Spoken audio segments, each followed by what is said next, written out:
Welcome back again, dearest listeners. Asteria the Hag here, fresh off my first real video recording that I just posted, telling you all about my ADHD. Hope you enjoyed that. But now, much anticipated, I am here with our actor-player from Queen of Daggerheart of Fire, David Skeist. How are you, David? Hey, how am I? I am, well, it's been a week, in a month, in a year. These are strange times. I'm doing okay. How are you, Asteria? Could you get a little closer to the mic? You're now a little distant. Sure. David, there's a little distance between us. Well, let's close that distance, Asteria. Yes, gems like this, dramatic improv amongst the many things we'll unpack and explain, all in today's Duality Bites. Duality bites. So much to know about David Skeist, and I've known David Skeist for decades, so we're going to try not to get into all of that. It would be very easy for us. We're both talkers. Yes, as you may have noticed if you listen to the cast. But one of the things that you may not know, especially if you've just heard him play Orlean so masterfully on our podcast, is that this podcast is David's first ever experience playing any tabletop role-playing game. I drafted him specifically for the podcast, and we're not going to get too much into that either. He and Carmela are going to talk about his experiences diving in fresh on another episode. What I do want to talk to David about today is dramaturgy.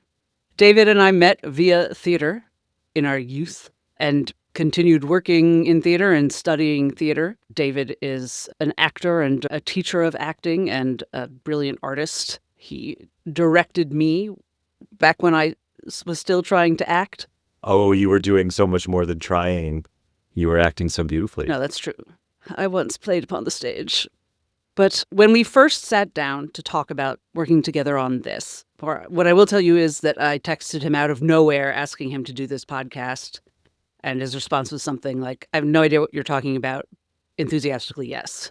And we met up so I could explain many things to him, including what a TTRPG was, and then what this TTRPG was, and then what this podcast about this TTRPG might be. And David Skeist is just such a brilliant person. And our conversation was fascinating. That sounds good. I want to correct one thing on the record. I knew what a TTRPG was because I did play once as an 8-year-old, something like that. 8 or 9, I played once. One of my brother's best friends was conducting a D&D game that my brother played in, and I think I got to play like once, and I never again. But I did always want to. No, I'm sorry. I didn't mean to say that like you'd never heard of Dungeons and Dragons. No, I love the myth. I mean, myth-making, talking about storytelling. What is there if we can't mythologize ourselves and our experience? Yeah. But I really am going to try to skip a lot of the self-mythologizing and keep to the hyper-intellectual drama theory stuff. You know, real good podcast shit. So in that first bar conversation, I remember us clicking over the concept of immersion in gaming and in theater. Asteria here, interrupting from the future because I never defined immersion. It could mean a whole lot of things, and we're discussing it here in two widely different media. We don't just mean the general concept of being very engaged with what you're playing or watching. We're talking about an approach to gameplay and also to theatrical production that most simply is aimed at making things feel real, making the players or the audience feel like they've been immersed in another world. In D&D, it could mean talking always in character, not mentioning things like spell slots and skill checks. In theater, it can range from just turning the lights out on the audience all the way to something like Sleep No More, where it's an entire building that the audience wanders around, encountering the story in any order as it unfolds. So that's the uppercase I immersion we're talking about. Games or theater where the goal is to remove all reminders that this is a game, this is theater. Keeping the mechanics behind the screen, under the table, off stage. This is not even an episode about immersion. Maybe we should do one, but nothing really made sense without a brief definition. So, as we were. How some people talked about immersion as though it were synonymous with narrative, an obvious, unqualified good. And often made it sound like that means the same thing to everyone and the same things immerse us. And I told you how I felt the same as in the theater world where people talked about immersive theater and how it got lionized to a point where Brecht is not very immersive. There are other kinds of theater. There's theater that specifically shows you the puppeteer working the puppets. It's not necessarily supposed to immerse you. And there are and for me, there are things that break immersion in theater. High spectacle often breaks immersion. Sometimes too much realism breaks immersion. So after I cut that down to about 3 seconds, how do you feel about kind of the storytelling, like now that we've done a full season and a little bit of season 2, how much like theater does it feel, I suppose, to start? Wow, I was wondering where that question was going to land, because I knew wherever it landed, it was going to be a hard one, which you can also just say whatever you want. You don't have to. Totally. No, totally. But that's also the thing, right? So theater is, I think at its core, a series of, or training in theater is a series of exercises designed to give you a kind of truthful responsiveness to the circumstances in the moment, whether they are, and it's a combination of circumstances in the moment that are real, that you're really facing, and circumstances in the moment that you are imagining, that you're storytelling to yourself, right? I think they talk in theater a lot about one of the kind of cliches of acting is that acting is reacting. And for so many years of being an actor, I thought that meant like, if my scene partner breathes or winks, or if someone in the audience drops something, or if there's thunder in the sky, it means being like immediately responsive to that. And on some level, it does mean that. But I think what I've, in my later middle years, come to think more is that acting is reacting truthfully to the imaginary circumstances that you are constructing for yourself or sharing with your scene partners, right? It's like setting up a labyrinth and then putting yourself as the lab mouse into the labyrinth. And so in that sense, I think Queen of Daggers, Heart of Fire, or TTRPG, or the way we're doing it, or particularly, I think TTRPG for an audience, in some way, it is just so that, right? Like it's creating a person or an idea of a person and agreeing together on a set of imaginary circumstances and then trying to respond truthfully to those imaginary circumstances. But also in theater, you are trying to tell a story. I mean, where it gets different is that usually in theater, you know what story you're trying to tell. And so you as your character, in a way, I mean, you're trying to forget that you know the story you're trying to tell, of course, but you do know where it's supposed to go. And I haven't done a lot of like long form improv. I haven't done a ton of improv in general. So the sort of story writing while storytelling thing is not necessarily something that I'm intrinsically comfortable with. Yeah.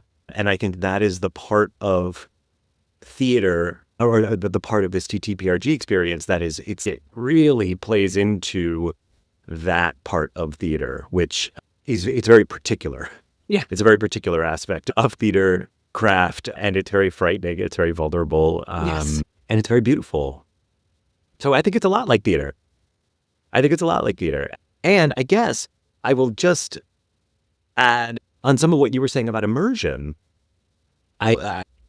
We won't get too far into shop talk because who knows if that's interesting to our listeners or not. But for sure, I definitely share your affection for a kind of theater that shows its strengths, right? That shows its seams, that shows the machine behind the operation. Because what I most value, I think, in theater, in art, in life, in conversation, is the attempt to hold multiple truths at the same time, sometimes multiple quite complex truths at the same time, and rather than having to shut one out. It's like being able to sit in a space of some amount of cognitive dissonance or confusion and being able to hold all of it, because that's what life is, right? Yeah. Storytelling is always trying to make something cohesive or coherent out of something, an experience that is not cohesive or coherent. And so also listening back to Queen of Daggers, Heart of Fire, I get deeply immersed in the story. That was a surprise for me. But I also love that it is the act of storytelling is on display. Yes. Because I think the act of storytelling is so idealistic. It's such a profound thing to share. So I like that the story and the telling of the story are intermixed. So which is something I really like when it occurs in theater, although it often does not occur in theater. So also TTRPGs bring out this element of theater that I particularly love. And the mechanic of the duality dice which is what I fell in love with.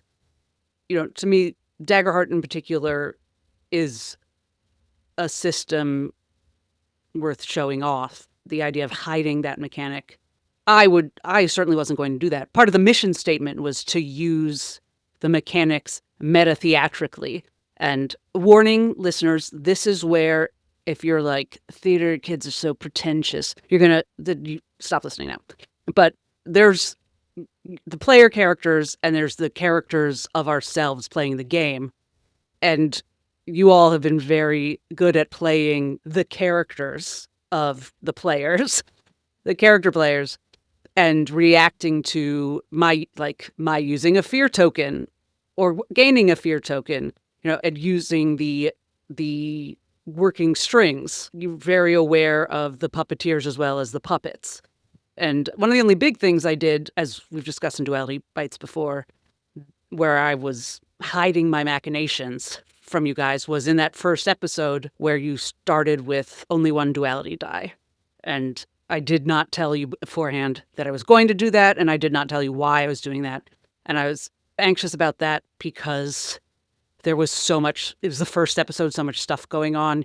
You were just learning the system, and I was throwing this weird thing at you, but I knew it had to happen and it was my only chance. And listening to you guys deal with that trepidatiously, but rolling with it, no pun intended, genuinely. See what you did there. I think it's very much a proof of concept. The mechanics are storytelling tools, not just off-screen tools. Absolutely. I mean, I think for me, I was like I usually am, the sort of slowest to arrive. And so at first, I think because our session one was basically my first time ever playing anything, I think the sort of choice you had made to use the prologue dice was probably more lost on me initially than it was on the others who had a sense of what the mechanics were supposed to be. And I'm like, I didn't mechanics as a concept that I was not even quite on my radar. And so I think in some ways it was also really helpful for me because it simplified the mechanics. That said, when we then got the duality dice and started playing with them, I think it was in the aftermath that I understood how much had been missing in the initial chapter. And first of all, I agree with you I think duality dice as a mechanic is so astonishingly brilliant. It's just because it just adds this, because again, going back to if the purpose is in some way or the purpose for me as a theater person, right, looking at this as an act of theater, right, is in some way to embody the complexity of the experience of life, right, like to make us more aware of the complex experience that we have in living as humans. And if we're more aware of those complexities, maybe we make our choices about how we participate in our lives with more thought and more care and more complexity, et cetera, right? The idea that, of course, life isn't a binary where you succeed or fail at anything you try. Like, success can mean so many different things. Like, I love that the duality dice create the possibility of a Pyrrhic victory or of learning from your mistakes. And that just feels so true to life. Yeah. And so once we had the duality dice as a mechanic, I think in retrospect, I understood how much complexity was missing from the experience of play before we were doing that. But also from the get-go, I mean, the thing that drove me so eagerly into your arms for this project, I think, was the underlying tension of the world that you've built, right? In which in which civilization is both protected from and insulated from and kept from the dark sides of the collective imagination and the dark side, the more difficult complexities, harshnesses, and harms of being a person. I was so drawn to that. Getting back to your word, dramaturgically, and so the duality dice, the mechanics of the game. I mean, just that you built your world around that mechanic, and that then the mechanic itself in the act of playing takes on so much meaning. It's just, I mean, it's just delightful. And that's such a good point about, once you got your fear die, because what you started with was the hope die. I was the one who wasn't gaining fear, but that realization afterwards that you'd been missing out. Yeah, I think that there's part of the system that is, well, it's obvious now that I say it. I was going to say inherently dramatic, but I mean, for drama people, I think that's so intuitive, because if you've trained as an actor even somewhat, that's the basics of what you're looking for when you analyze the text, right? It's what does my character want and what's in their way? What are the obstacles, internal or external? What are my hopes? And then what bad things happen to me? And it's a cliche that it's a juicier role if more bad things happen to your character. You kind of want the tragedies and the pitfalls. And I've joked with you, I think with you more than anyone else, about the concept of an adversarial GM and how some people don't like that. And I love playing at being adversarial with you all, because I assume, know that I love you and want you to. Yes. Though I think I am learning, a sidebar, that it is scary for you sometimes, so to be judicious. And I think that's part of the coming from the theater milieu, where it's, of course, I'm your adversary.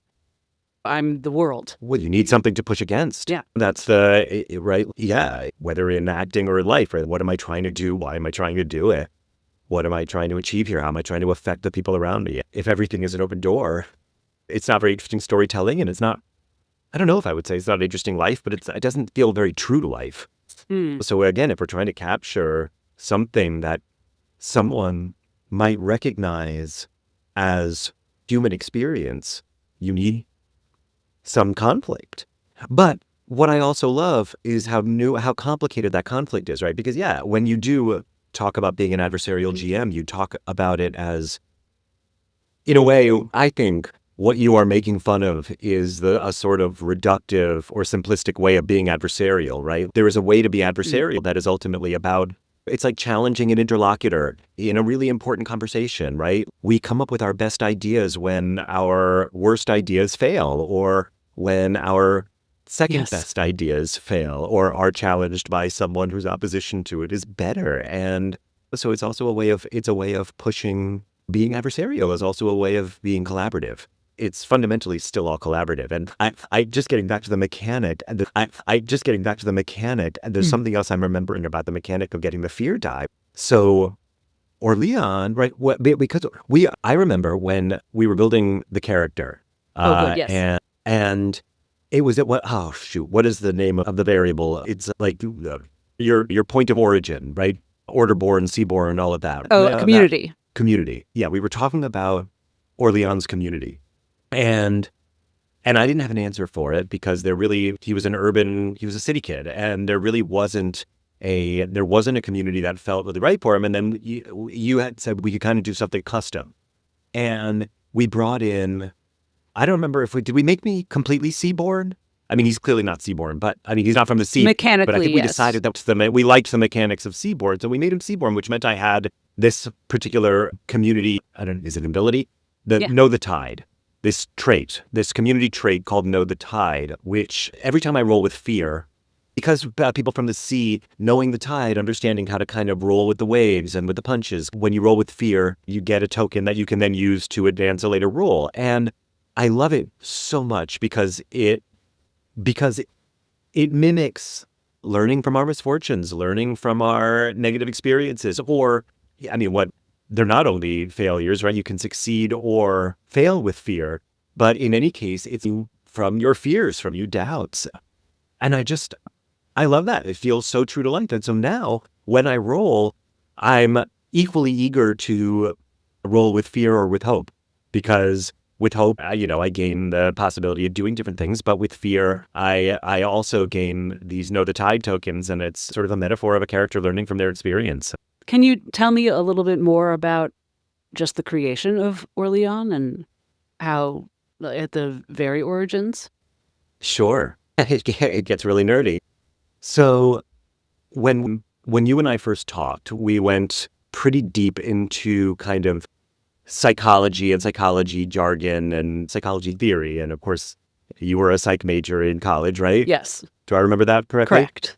I was not. I was performance studies and cultural studies, etc. But I've got shrinks in my family, grew up in a family of psychiatrists. So it's very much part of my world and part of my lexicon. And so I was deeply drawn to what you were thinking about for the realm of lacuna.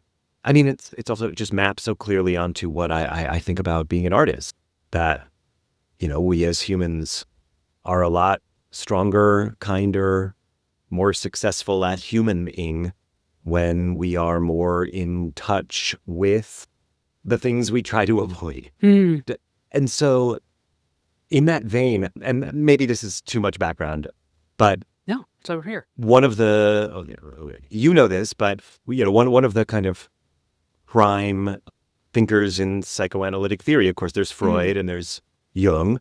And when we talked about Jung, I mean, that's the collective unconscious.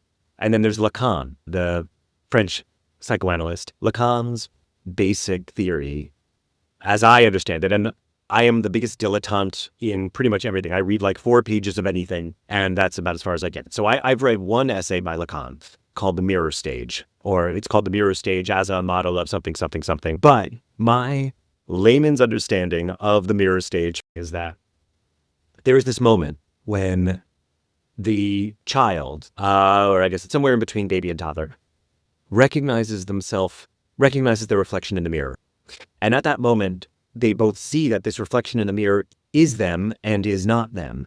And so their concept of self becomes an object and a subject, right? So I am a self-embodied and I am a self-reflected. And there's a tension between the self-embodied and the self-reflected. The self-reflected becomes an object of desire and an object of like, I want to be that. I see that person in the mirror is so complete, but my experience of myself is so fragmented. And so the self kind of gets fractured in that moment. And as I understand Lacan's theory, the rest of life is kind of the issues we face or the troubles that arise, the complexes that we develop and neuroses, etc., emerge within the space of fracture, of that rupture between the sort of self as subject and self as object. So because I was so turned on by the whole psych undergirding of the realm of lacuna, I started Orleans, I think, with the idea of the mirror stage. What happened if the mirror stage was totally literal and actually this person was fully ruptured from their reflection? And so that was kind of Orleans' origin story. And I have a photo of myself as a baby looking in the mirror, which I discovered only years after the mirror stage. But I have that photo on the mantle in my bedroom. And so I think that may also, I probably saw, as I was kind of ruminating on what kind of a character I wanted to put into this world, I think I might have seen that photo and that might have sprung the idea. It's wonderful. When I was in the actual play podcast, The Stranger, I played a psychoanalyst. I gave her a whole speech about the uncanny and mirrors. Because I'd also learned in social psychology that just the factoid that people think they look strange in photos, but they like them better if they're mirrored, just because we're used to seeing ourselves in the mirror. And so she kind of had this speech about what the real version of ourselves is. To us, our real selves is a reflection, and it's reversed from what other people are. So who's right? We can never know who's correct. Well, no one can ever be correct. To the listener, she was using a College of Whispers Bard power to terrify someone. So that's a whole other thing. I kind of want to talk about working with the other players. Oh, but I could definitely talk about them. All right, let's talk about them. For sure.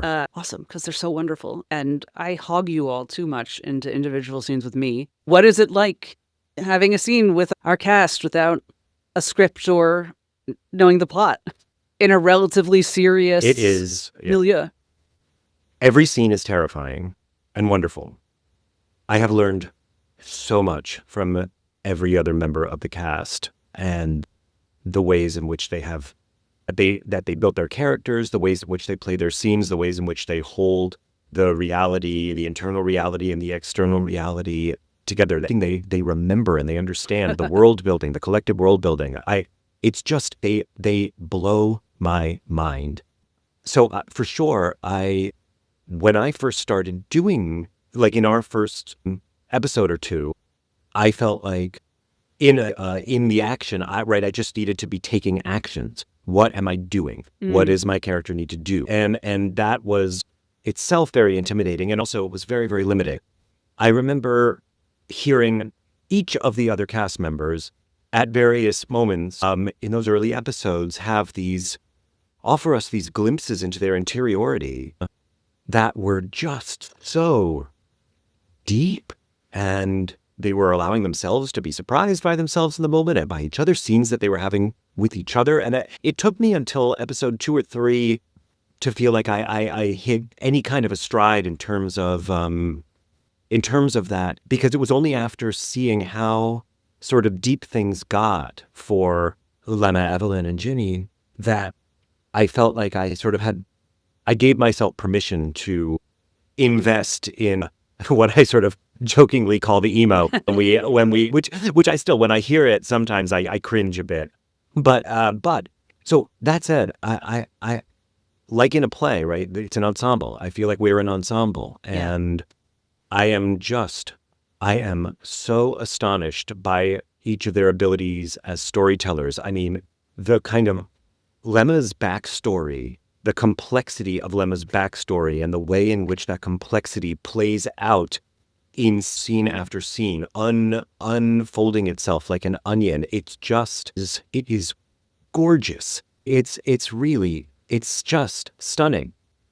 Evelyn's spontaneity, like the scene, I was in tears. I was in tears during her drunk scene with Tristan at the camp, in tears. Like I was watching such life, such joy in a character that was holding so much pain, right? I mean, she was in this after moment of this kind of massive psychic rupture that she had just experienced, and she was so alive inside of it. And it's like watching, you tell when you try to teach an actor how to play drunk, you teach. You're right. You're always trying to play the opposition, trying to stay sober. The way in which she was trying to hang on to the thoughts, Evelyn was still trying so hard to weave these Evelyn-like thoughts together against this obstacle at a moment when she was also being sort of seen,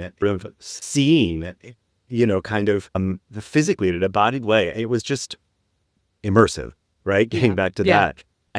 Ginny, like what Carmela has, the consistency of that character, the sort of like, Ginny is just, I am so moved by Ginny, because she is so deeply herself. She is her values. She is a set of values and a set of precepts and this deep emotional well inside of these values and precepts and experience, and her world is being blown open. And the way Carmela sort of lets Ginny's world be blown open by the things that happen, it is so deeply human, right? Like the way she responded to the violence that she experienced, the depth of her need to protect everybody else. It's very, very, it's just very moving.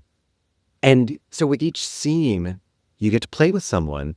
You are playing with someone who just brings so much.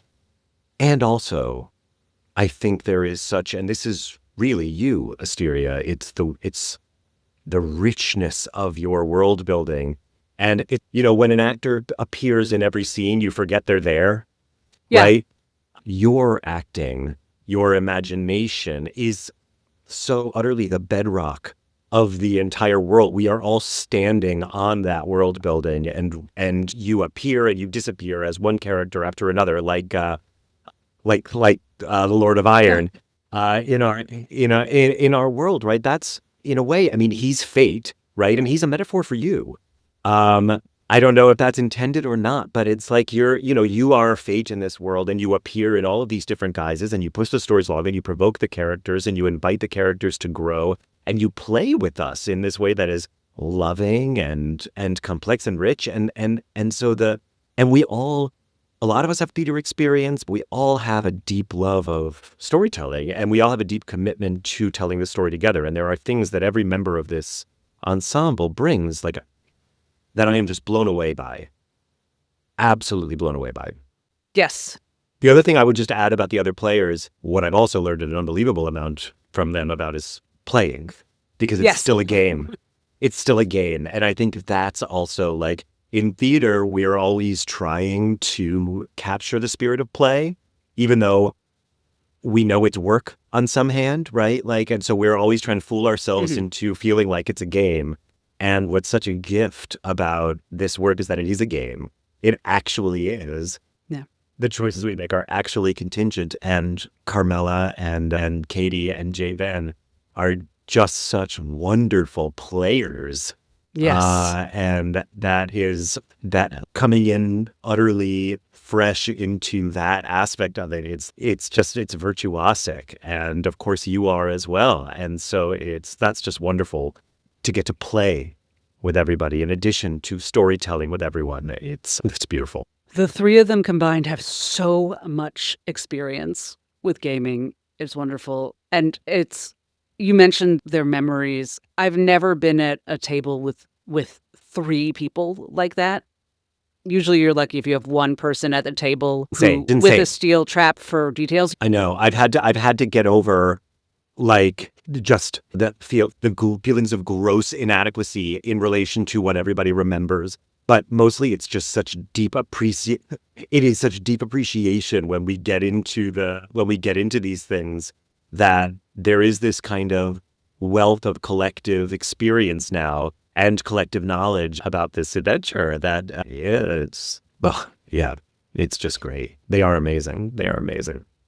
And I can't emphasize enough the five of us as collaborators on this, and how gentle and helpful you all have been with me, because this is my first podcast of this, and I haven't GM'd much. So I've learned a lot from you. And there have definitely been points where I've been anxious and trying to figure out what the pacing should be, and maybe tried to push you forward in your character arcs too soon. And you've helped me realize that we don't have to do that. Totally. That's the opposite of what we're doing.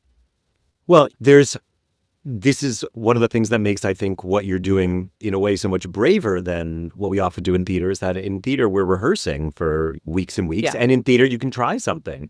And if it doesn't work, you try something different, or you start over. And of course, we can do that in our every once in a while, we kind of retcon something, or we do correct something, or we do pickups after the fact. I mean, it does happen, right? It is an edited show. It's not a live show. Yeah. And oh my God, I'm like grateful for that. But something that's so kind of rich about the experience is that still, for the most part, unless like things go really off the rails, when you do something, it's done. And then you got to deal with it, which is life. And so you're always learning in the moment, and you got to let things go, which can be so hard. Yes. And make adjustments in the moment. And like in theater, the way to correct a rhythmic issue is to try it differently. Here, it's like you just got to learn and try it next time under a circumstance that's going to be totally different. And sometimes you have to And sometimes you have to make that a part of your character from now on, depending on what it is, that thing you hate that you did. Right. Or you might just forget you have glasses for 10 episodes. I think one of the things that everyone's understood is that since we don't have a script and we don't know what's going to happen, what we have is the given circumstances. The given circumstances in terms of backstory, in terms of what do we understand to be true about the world, in terms of is it hot or cold? How tired are we? Where did we literally just come from? And backstory is something that's talked about a lot in the TTRPG world, like how important is it for the GM to work an individual's backstory in? How much backstory should be provided up front? And, I think everyone knew we're working on our backstory, not necessarily even to show it to Asteria ever. But that's how we know what to say when it's our turn to fucking say something. Yeah. That's what we fall back on. It's hard to get out of the mindset of thinking of the backstory as a test as opposed to a resource. Like, so many times we're playing, I have a moment where somebody else will say something and I'm like, oh God, I would never be able to say that about my character. I have no idea. I don't know that at all. Oh, bad player. Right. And there are so many things that I have said, okay, figure that out, none of which I figured out. But I think there's also a way that it's like, you figure out what you need. Like, it happens in pieces.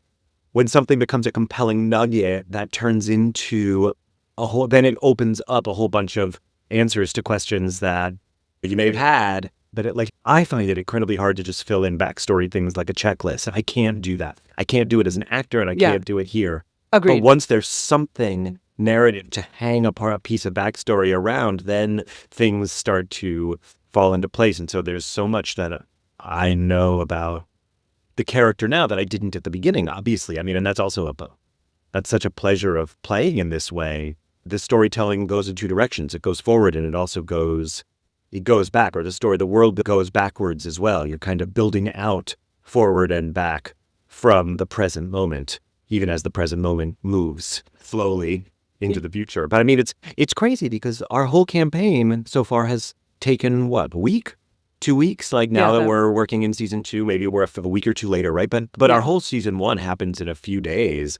And the amount of narrative time that is covered in season 1 is hundreds and hundreds of years. That's incredible. Yeah. Wow. What a wonderful way to put it. It's a few days and you're relearning all of history for the whole realm. I think that is maybe as good a place as any to put a button on this, though I could talk to you about this stuff forever. Yeah. And maybe we'll get another chance. Absolutely. Maybe I'll talk to you ever again. Thank you so much, David. A joy as always. And thank you, listeners. A pleasure as per usual. See you next time on Duality Bites. I just winked. I winked on a podcast. So I saw it. You're welcome. You're welcome, listeners. All right. Thank you for listening to Duality Bites, a production of Hagdeal Gaming. If you like what we're doing here, come say hi on Blue Sky or TikTok at Hagdeal Gaming. Leave us a review. We'd love to know what you think. And remember, as a wise person once said, it gets really nerdy.